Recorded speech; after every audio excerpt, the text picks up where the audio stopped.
Baik, terima kasih Bapak dan Ibu sekalian telah hadir di training yang kedua hari ini. Training hari ini yaitu acara klaim fee mitra yang akan disampaikan oleh Ibu Opi. Baik, biar membuat waktu Ibu Opi, disilakan waktu dan tempat untuk mempresentasikan hari ini.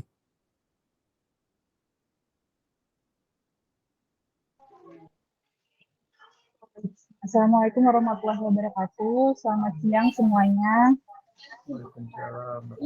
Perkenalkan, saya Opi dari tim posting. Di sini juga ada teman-teman tim posting juga. Di sini saya ingin mempresentasikan mengenai tata cara klaim, untuk invoice sub agent ya.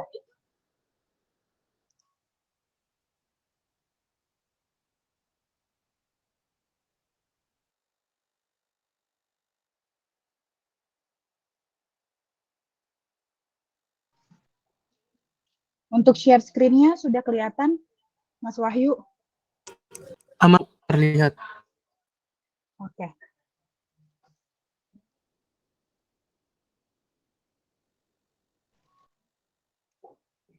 Baik, saya langsung jelaskan ya. Jadi untuk invoice sub agent sebagai pemegang pre-LC langsung mengirimkan report kepada divisi costing dengan email PRS. Nah, untuk kelas status yang akan dibayarkan pada invoice itu adalah POD, COD reject, dan FTS. Di luar itu akan kami take out atau akan masuk ke periode selanjutnya ketika sudah POD. Seperti itu. Sorry. Yang ketiga, untuk fee yang didapatkan oleh sub agent itu ada 3. Pick up fee, delivery fee, dan forward area fee. Untuk report paling lambat diterima tanggal 17 setiap bulannya. Apabila melewati tanggal tersebut akan dijadikan second priority pengerjaan. Untuk format report nanti akan diberikan oleh Mas Wahyu ya Mas. Jadi nanti untuk PPT-nya ini nanti di-share aja ke sub agent. Ya, nanti saya share Mbak. Oke. Lalu untuk selanjutnya, jadwal penerimaan invoice dan pembayaran FINIPA itu terbagi menjadi 2 batch, di mana batch pertama dibayarkan pada tanggal 15 setiap bulannya, batch 2 dibayarkan pada tanggal 30 di setiap bulannya. Nah, batas penerimaan invoice pada setiap bulannya atau setiap batch itu untuk batch 1 paling lambat diterima tanggal 23, untuk batch 2 diterima paling lambat tanggal 15 di setiap bulannya. Nah, untuk mekanisme perhitungan packing kayu. Di sini kita ada mekanisme perhitungan packing kayu, di mana P tambah L, panjang tambah lebar tambah tinggi bagi 3 kali 1.500 minimal 20.000. Kedua, untuk corporate berikut terdapat standar perhitungan khusus, yaitu ada corporate Honda, Samsung, dengan Enceval. Dengan ketentuan yang akan dibayarkan itu mengikuti volume, ukuran setelah barang di packing, kedua harga di atas sudah termasuk binding atau sudut-sudut packingan. Untuk kelas status yang dibayarkan, untuk packing kayu ya, yang tidak dibayarkan hanya CNX dan STT remove. Di luar itu bisa diklaim. Report klaim packing kayu itu menggunakan GFOM. Jadi nanti setiap bulannya H+1 setelah proses booking itu harus mengisi GFOM packing kayu. Seperti itu. Untuk hard copy-nya dikirim ke pusat. Untuk jadwal penerimaan dan pembayaran invoice packing kayu itu setiap paling lambat batas pengiriman itu tanggal 10. Dan untuk pembayaran setiap tanggal 20 setiap bulannya. Oke, mungkin dari tim costing segitu dulu. Mungkin ada yang mau ditanyakan?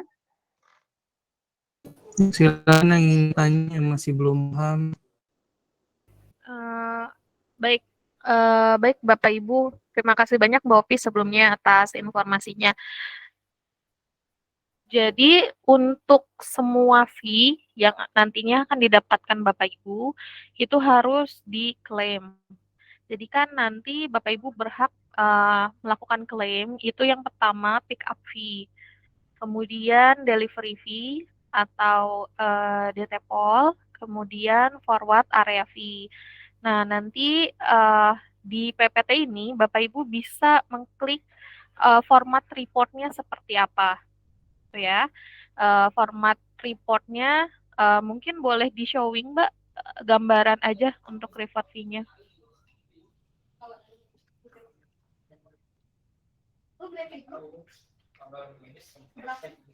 Oke, Baik, Mbak. Sudah terlihat belum ya? sudah. Nah, nanti Bapak Ibu mengirimkan email terlebih dahulu tadi seperti yang disebutkan sebelum tanggal 17 di setiap bulannya itu dengan format report Excel seperti ini. Jadi misalkan Bapak Ibu mau melakukan klaim fee delivery 3LC Mar. Nah, ya. Nanti dimasukkan post name-nya apa, STT number berapa, kemudian STT date-nya, origin, destinasi, dan lain-lain. Untuk uh, dilanjutkan oleh tim costing untuk proses verifikasi. Kalau misalkan Bapak Ibu tidak mengklaim, maka tidak akan ada pembayaran untuk fee tersebut. Jadi, penting untuk Bapak Ibu untuk selalu melakukan proses klaim setiap bulannya. Seperti itu. Dan untuk proses klaim sendiri, itu maksimal yang bisa dibayarkan adalah 3 bulan terakhir. Jadi sering Bapak Ibu lupa nih untuk mengklaim dari Januari baru diklaim di Juni. Itu pembayaran dari Januari sampai Maret itu tidak bisa kita bayarkan karena itu hanya bisa dibayarkan 3 bulan terakhir. Seperti itu. Jadi baiknya supaya secara administratif itu rapi, Bapak Ibu melakukan mengarahkan mungkin atau dari Bapak Ibu sendiri atau nanti ada PIC sendiri itu mengarahkan untuk tim finance di masing-masing trailsi untuk melakukan proses claim fee seperti itu. Mungkin untuk data-data rate per kg dan rate per kg-nya itu nanti akan di-share ya Mbak Opi ya, biasanya dari tim pricing. Untuk Betul, harga, untuk rate-nya ya. untuk harganya terus kalau misalkan untuk fee delivery itu Bapak Ibu bisa melakukan report manual atau melakukan penarikan di Genesis di menu laporan.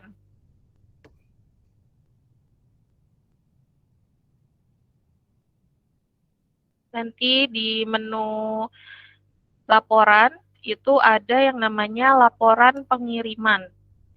Laporan pengiriman itu laporan komisi pengiriman. Nah, itu nanti tinggal ditarik saja dan disesuaikan formatnya.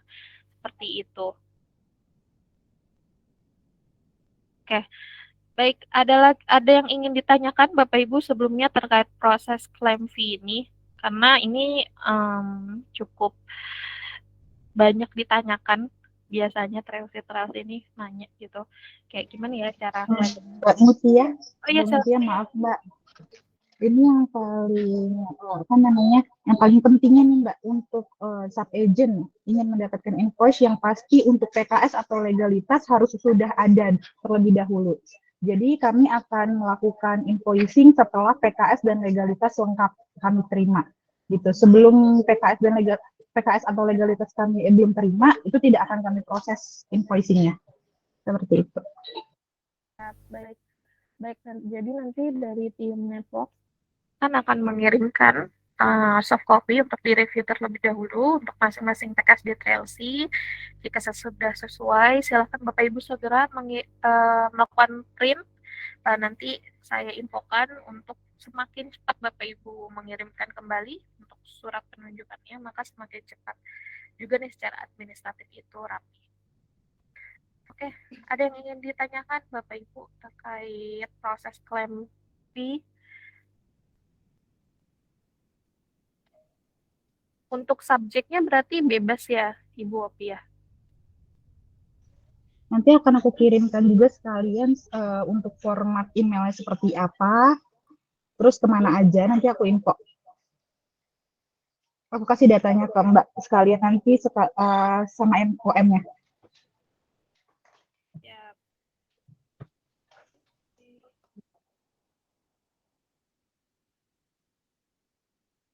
Baik, ada lagi yang ingin ditanyakan Bapak Ibu?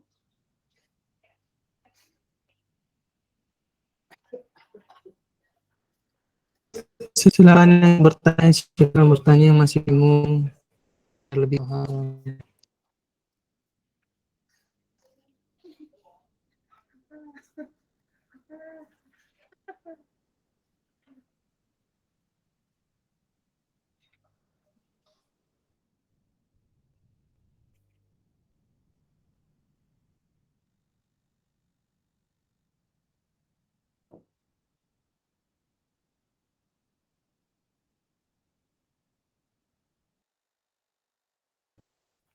Oke, jadi mungkin tambahan ada yang mau ditanya nggak Bapak Ibu kalau misalkan dirasa cukup nih? Oke, jika dirasa cukup, berarti kami bisa sudahi terkait proses klaim fee pembayaran.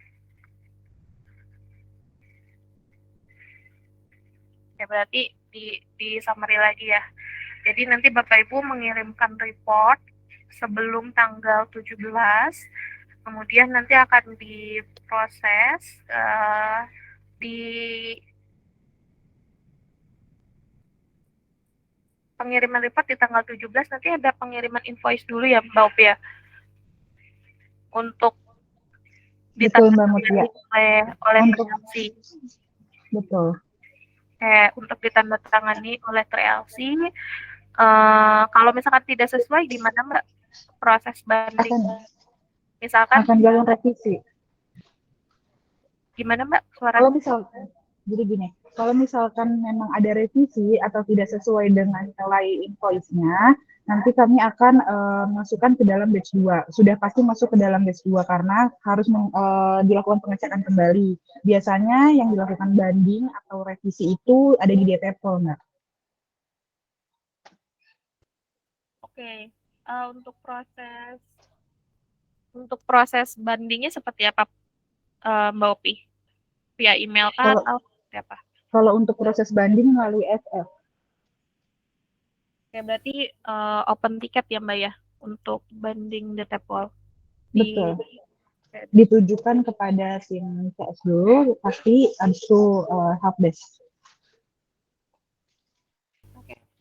Oke, Bapak Ibu, jadi nanti ketika Bapak Ibu sudah mengirimkan data-data Excel untuk proses pembayaran, nanti dari tim finance itu akan mengirimkan invoice besaran berapa jumlah yang Bapak Ibu dapat di bulan tersebut.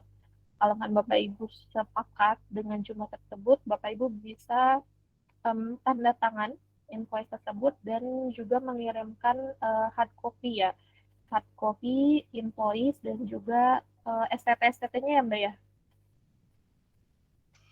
Cukup invoice-nya aja. Oh, oke. Berarti Hard copy invoice yang sudah ditandatangani artinya yang sudah disetujui oleh sub-agent tersebut. Jika memang untuk sub-agent tersebut adalah perusahaan atau PKP, perusahaan kena pajak, itu melampirkan faktur pajak atau penambahan 1,1% pada invoice-nya. Jadi kalau misalkan nanti masih bingung dari segi proses invoice-nya, bisa ditanyakan ke aku aja Mbak, atau bisa ditanyakan di email PRS. Oke, siap Mbak. Berarti nanti di tanggal